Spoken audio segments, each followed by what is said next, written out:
All right, so this is chapter 1, part 2. We're going to move on to pathogens, the idea behind the term pathogens. So, a vast majority of microorganisms that associate with humans are harmless or beneficial. And that includes actually viruses. We are constantly um, exposed to viruses every single day, whether we leave the house or not. And the vast majority of them are not harmful to us. Um, and like I said, the specifically bacteria, I always think of it as bacteria.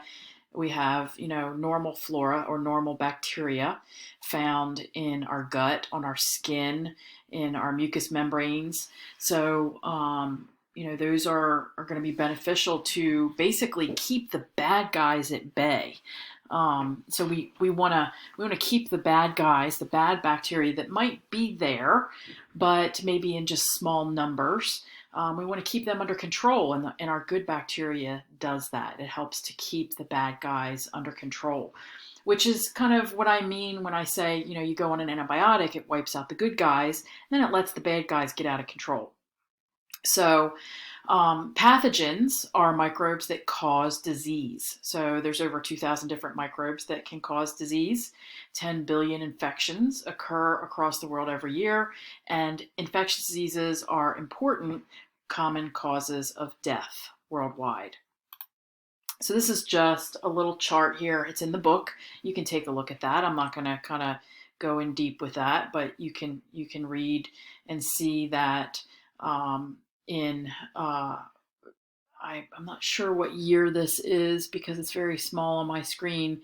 2016, the flu and pneumonia was was was not even the highest cause of death in the United States. It was actually heart disease and cancer. And then in the rest of the world, um, the highest diseases. And I think I'm reading that. I can barely read it. Like I said, this one I think says stroke, heart disease and stroke worldwide. So, but lower respiratory infections or diseases worldwide are, pretty high up there in the causes of death. And then influenza and pneumonia as far as the top 10 causes. And again, this is from 2016, so it's been around for a bit. All right, so microbes and disease. So we have emerging and re-emerging diseases coming back, rearing their ugly heads again after they had kind of settled down a little bit. AIDS, hepatitis C, Zika virus, West Nile, tuberculosis. Um, we have linked associations between non-infectious diseases and microbes, meaning non-infectious as in you can't catch it from another person. Helicobacter pylori is associated with gastric ulcers, MS, OCD, coronary artery disease, obesity. These have all been linked to chronic infections with microbes, which is fascinating when you kind of look at this idea here. And one of the things that I've been told many times in my life, because I'm a avid hand washer and have always been, because I think when you know just a little bit too much, when you just know a little bit, it becomes, now I know enough to be aware. And when you think about all the things that we're exposed to and how people will say, well, you need to build up your immune system, but at the same time, you don't want to necessarily, um, you know, get some of these things because long term secondary issues can arise from some of these infections. And a perfect example is chickenpox and shingles. And if you don't know about that, we're going to learn about that later. But, so I just try to avoid, any kind of illness when I can. So there are an increasing number of patients with weakened defenses. And part of that, there's many parts of that, but we have individuals that are subject to infections by common microbes that are not pathogenic to healthy people.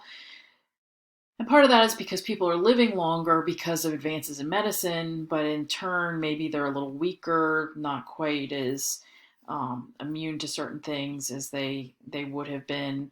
Um, so the increase in microbes that are resistant to drugs is also a problem. Microbes are actually, it's probably not the right way to explain it, but they're highly intelligent. It's the wrong way because it's like they don't have a brain, but they're adaptive. They can adapt. They can evolve. And one of the things that I know about viruses before we even started, before anybody even heard about COVID-19, the one thing about viruses is that they can quite literally reach out and acquire genetic information, code, to be able to be resistant to things. And when these viruses, the more that they encounter, just like we as humans, the more that we encounter in life, the more we learn, the more we know, right? The smarter we become about whatever. You read a book on how to survive in the wild, and then you get thrown into the wild, you're going to know how to survive in the wild. Well, viruses have the ability to pick up information from whatever they encounter, whether it be people, animals, environment, whatever. And if they're near any kind of genetic material, they can take that genetic material in and incorporate it into their set of instructions to survive. And so the more people that get of a particular virus, the more likely it is to evolve and change and mutate and be able to outwit the next try at getting rid of it. So, and that is exactly what's happening with these mutations in COVID-19, is that the more people that get it, the more it's able to mutate and change and learn from this person and that person who have been exposed to all sorts of things in their lives, and that virus can then pick up that genetic information and carry it to the next person and the next person and the next person, and just outwit science, basically. So that's why it's important to try to not get it if we can. So cellular organization. Eukaryotes are, as far as how they're made up, they have organelles. We know about organelles because you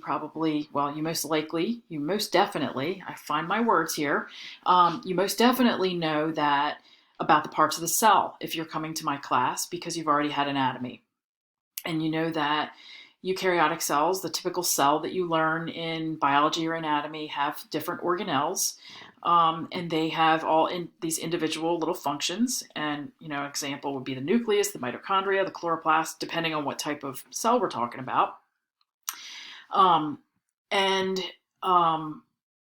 The bacteria and archaea are, in comparison to the eukaryotic cell, is so much smaller.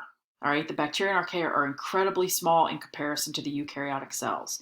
And the bacteria and archaea, collectively known as prokaryotes, as I mentioned a few slides ago, lack those organelles. And all bacteria and archaea are microorganisms. Eukaryotes can be macroscopic or microscopic, okay?